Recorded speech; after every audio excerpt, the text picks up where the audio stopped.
Perhaps it's good, I don't know. But when you've been born in 1931, you forget a lot of things.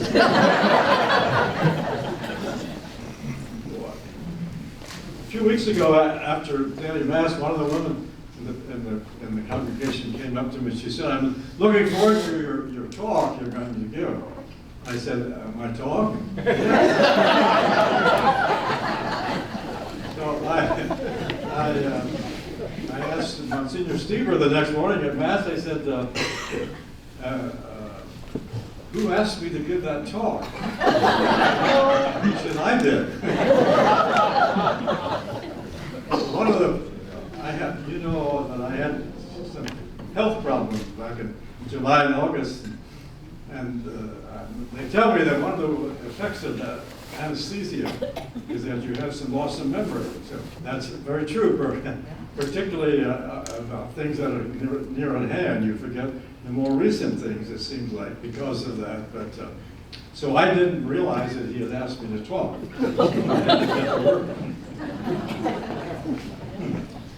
When I saw my picture of the announcement, I had to ask Monsignor Stieber, who gave me that invitation?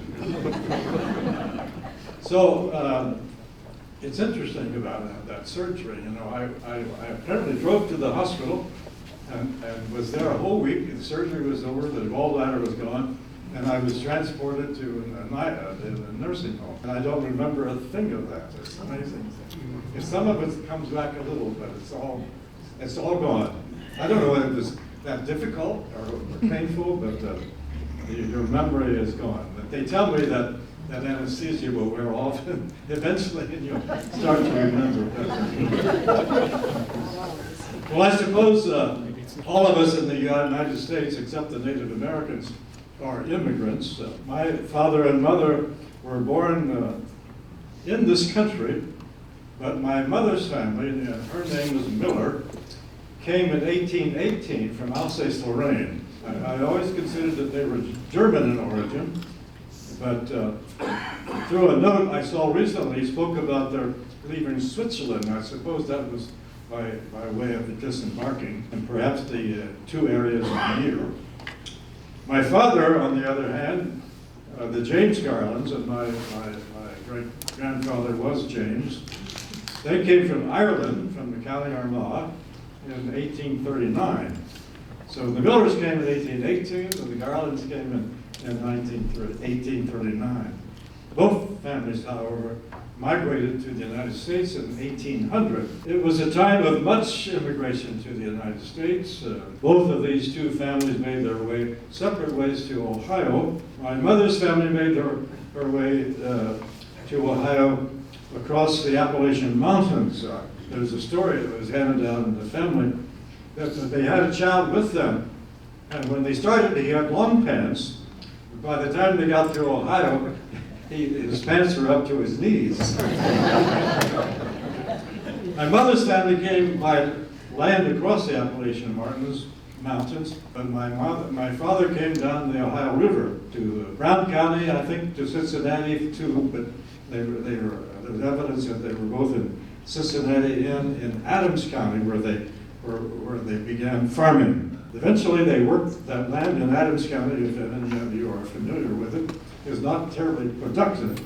And so they moved farther north to Brown County, the neighboring county. The Garlands went to Veracruz, a small village there in Brown County, whereas the Millers purchased a farm perhaps 2 or 3 miles south of the town of Fayetteville in Brown County. Brown County does not have the richest of soil for farmers, but the land was available and was tillable, and the two farms were probably 2 or 3 miles apart between the Garlands and the Millers. The Catholic parish was in Fayetteville, St. Patrick's, so there were Irish and German and a variety of nationalities in Brown County. That St. Patrick's parish was less than 5 miles north of both of the two farms. There my parents were baptized in 1894 at St. Patrick's in Fayetteville. The Garlands, I say, were Irish and the Millers were German. Eventually, perhaps through the parish, my mother, Ada Lorraine Miller, and my father, Leo Robert Garland, became acquainted, and they were married in St. Patrick's on October the 14th in 1920, and that was my mother's birthday. They were both 26 years old, and that day was my mother's birthday. I suppose we would be happy today if young folks could delay some of their marriage plans a little later in life. There was a pond near the Miller farm, Miller home. I remember it well from my youth. They called it the horse pond because it was where the horses were watered. And there was a small house adjacent to that pond where my mother's grandmother lived. And she recalls how her parents would call the grandmother to come to meals for the word, with the words, and so this is her memory of them. I don't say they're too accurate, but I think it was German. Großmutter Kommase. Großmutter Kommase. Grandmother, come to eat. So she lived a few yards away, and they were called her up to the big house for dinners, for meals. The neighboring county north of Brown County was Clinton, and my father and mother chose to follow his older brother, Clarence, to begin farming in the better soils of Clinton County, north of Brown County. Over the years, my father rented 3 different farms in succession in order to better support the family. I was the 6th child of our family of 7, and on this 3rd farm, my father became ill. He had Hodgkin's disease. I don't know if you hear much about that today, but I think it was a type of cancer. And I know he went to Chicago to the Veterans Hospital there for treatment for a while, but it was to no success. And so he died of that disease, leaving my mother with 7 children from the ages of 3 to 17, 5 boys and 2 girls. That was in 1938 that he died. I was only 7 years old. We had what was called a hired hand, a man who lived with us on the farm, lived in our house, and did the farming. We had that farm, that 3rd farm of my father's was 116 acres, good tillable land, and that was until my oldest brother Robert finished high school. This hired hand assumed the farm work, and with the help of God's grace and my mother's fortitude and direction, I suppose, they had, and the help of wonderful neighbors, by the way, we somehow survived, and I would say survived well. Church and prayer life were important for our family. My mother saw that we said our prayers, and somehow all 7 of us were able to get into a 1939 Plymouth sedan and make our way to Sunday Mass in Wilmington, which is 5 miles away, the only parish in the area. 3 Ursuline sisters from their mother house in Fayetteville in Brown County would drive 20 miles to come and teach us Bible study and the catechism on Saturday afternoons, and then again on Sunday after the 8 o'clock Mass. My father would leave his work in the farm fields to drive us to the catechism classes. St. Columkill Parish, that sounds Irish because I think the founders were Irish. St. Columkill Parish in Wilmington served most of the county. There must have been about 300 Catholic families. A mission church of Holy Name served a few families near the western border of the county. To my knowledge, there was never any thought of starting a Catholic school, but the Ursuline sisters, with some sacrifice, made it possible for the children to get their religious education. So we 300 or so Catholic families knew we were Catholic, and we had every intention of living and remaining Catholic, even though the church across the street from us was Quaker or Friends Church, and that was the predominant faith in Clinton County.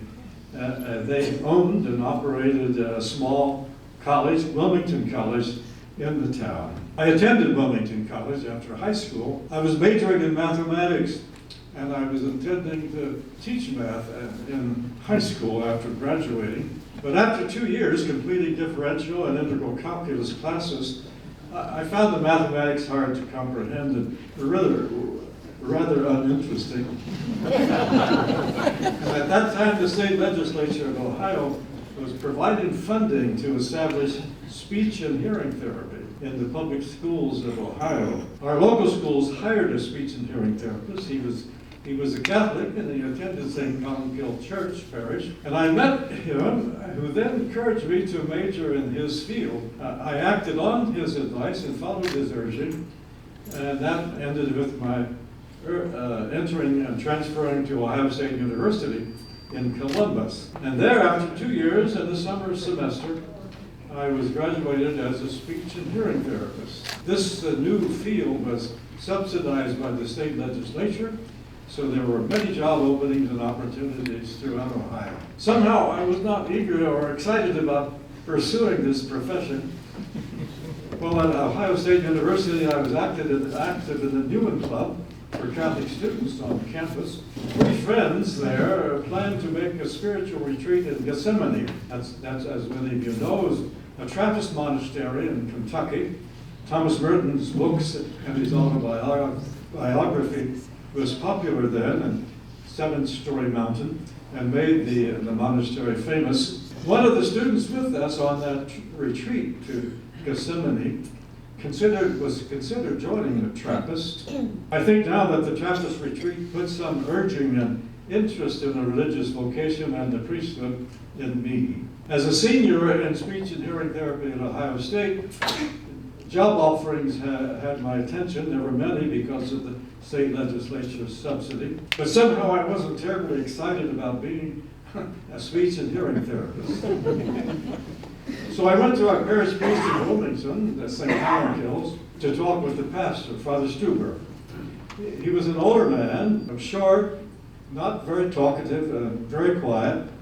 He had taught at the diocesan seminary when he was a young priest after completing his theological studies in Rome. And before I entered Ohio State University, he was the only priest I knew at our home parish in Wilmington. When my father died, he was our pastor, and he buried my father. He occasionally, I remember, would come to our home on the farm that day, in those days, and visit with us as my mother struggled to hold the family together.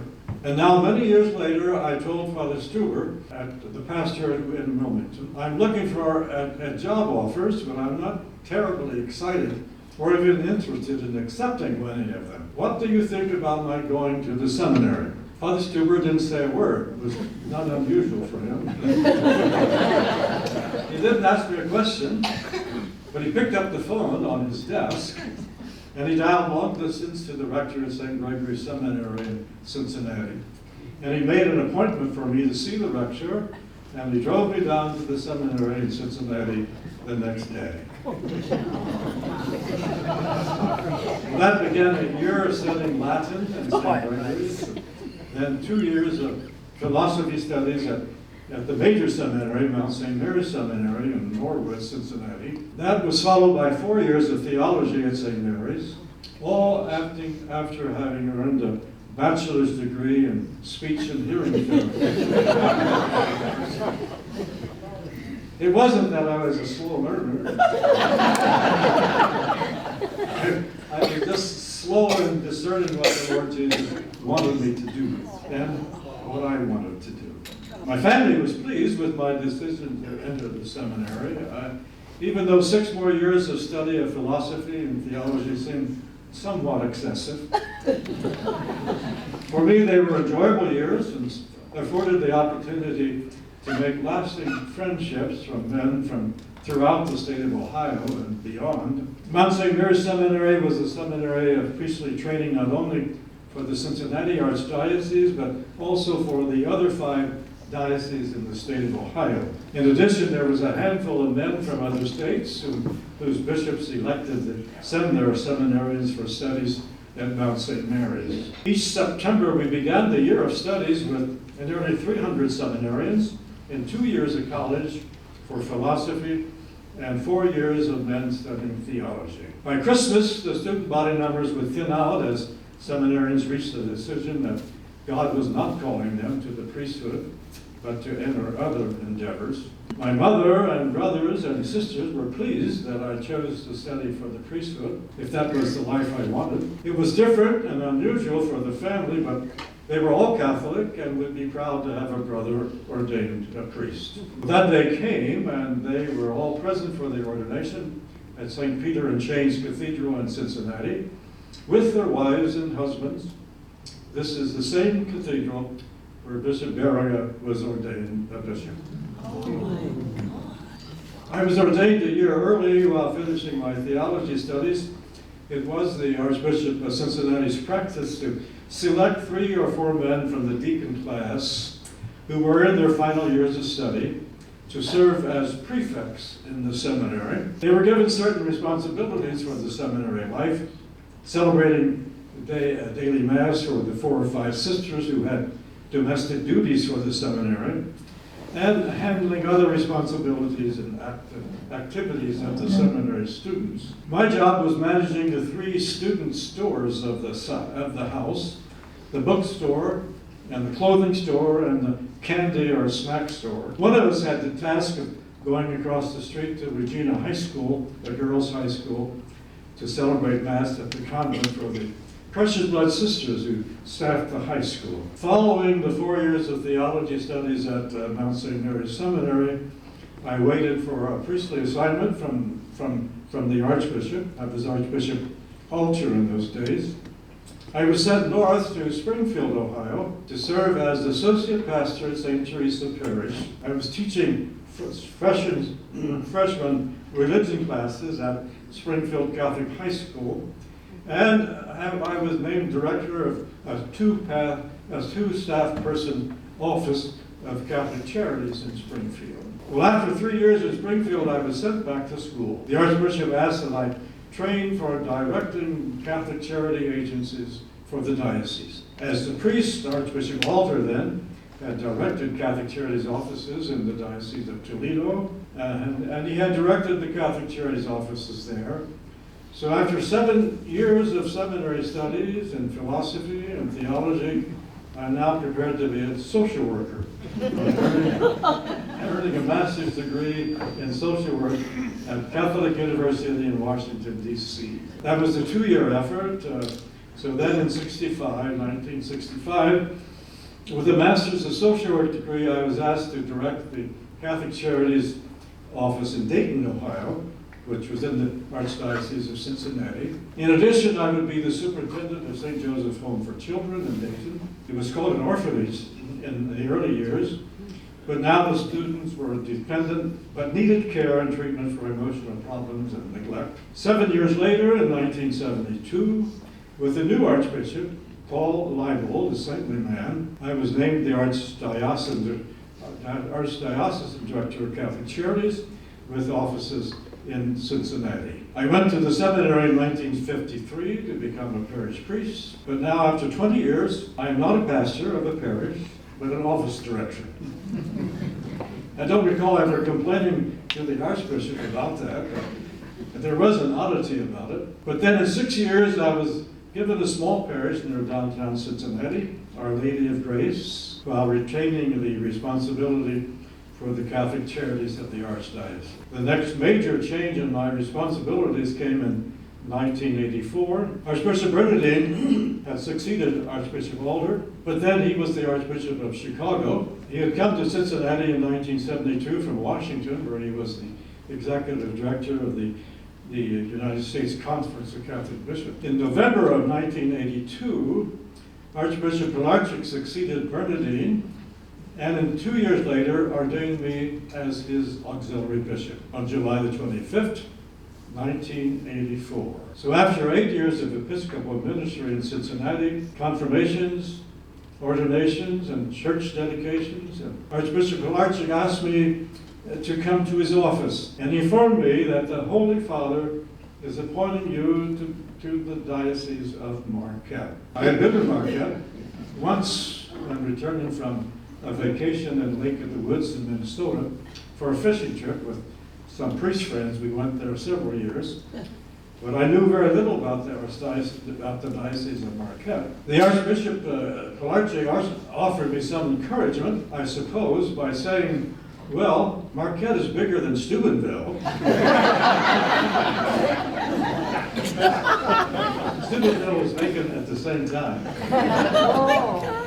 That began a busy but rewarding 13 years of Episcopal seminary, Episcopal ministry in the Upper Peninsula. So much so that I continue my residence in the Upper Peninsula. As bishop in the United States, one is treated well and given respect by priests and people. Priests and people occasionally may voice complaints and urge some changes that are not within your power to change, but that is minimal in my experience. I knew little of Bishop Barriga before coming to Marquette. I visited the UP once when I was returning from that vacation fishing vacation in Lake of the Woods in Minnesota. A group of 8 priests from Cincinnati took that vacation for several years, and one year we returned home to Cincinnati by way of Marquette in order to visit the tomb of Bishop Barriga in the cathedral. Both the Barriga's tomb and the cathedral had a lasting impression on me. I knew Bishop Schmidt, my predecessor here, from retreats and meetings of the bishops of Ohio and Michigan, which occurred regularly as Region 6 of the U.S. Conference of Catholic Bishops. Bishop Schmidt welcomed me graciously when I came to succeed him as the Bishop of Marquette. It was with great joy that Bishop Schmidt and I welcomed one of our own priests as my successor as the bishop of the diocese, Bishop Alex Sample. He knew the territory, so to speak, didn't require much orientation to the diocese or much direction from me. At least only rarely did he ask counsel from me. My decision to retire in the Upper Peninsula was a good one and favorable for me. I had the fortune of a good model in Bishop Schmidt, and as successors of Bishop Sample and Bishop Dörfler, both of whom have been most gracious and generous to me. I have had the privilege and good fortune to celebrate the sacrament of confirmation and various liturgies in parishes, especially in the beautiful Cathedral of St. Peter. Music has always been a primary joy in my life, from playing the trombone in high school, a marching band, the piano for pleasure and group singing, and singing in the Marquette Community Chorus of Northern Michigan University. I have a piano in my apartment, which I haven't played in recent years. Perhaps arthritis is a causal factor in that. When I moved to Marquette, the movers could not find to include the piano in my possessions. And it took several months and phone calls from me prodding the moving company till they finally found a moving van large enough for the piano. And that was also traveling north in the North Country of the United States. Well, Monsignor Stieber, when I asked him what this meeting was all about, he asked me to tell you, to tell you what advice I would give to a young man who's discerning the call to priesthood. And I would suggest the following.